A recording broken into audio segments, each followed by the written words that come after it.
The East African Community already has a protocol on customs and a protocol on common market.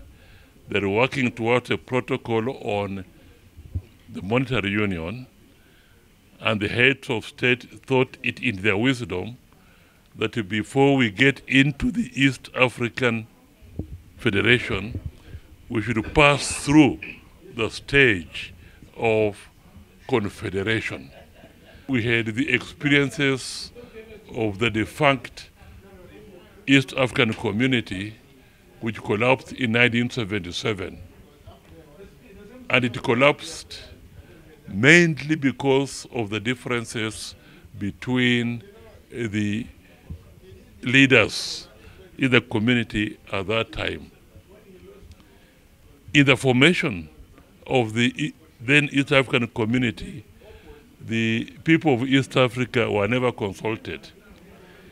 And therefore, it is said that to the extent that the defunct East African Community was an agreement between the leaders, when they disagreed, it collapsed, and the people of East Africa, very much as they wanted it, they could do nothing because they were not part of it.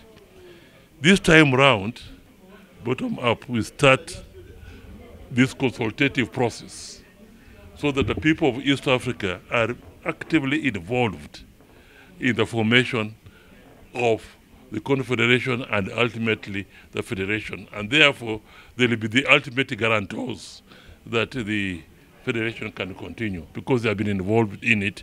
The foundation is based on the people of East Africa and not on the leaders at the top there. In each country, we normally, like in Burundi, we took 2 weeks. In Uganda, we took 3 weeks. In Burundi, we took 2 weeks. In Uganda, because a bigger country, we took 3 weeks. Kenya, again, we are taking about 3 weeks.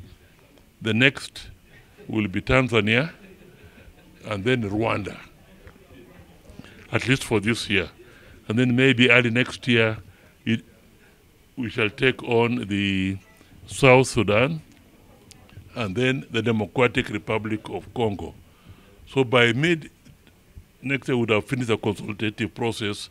We shall sit down, make our report to the summit of the East African.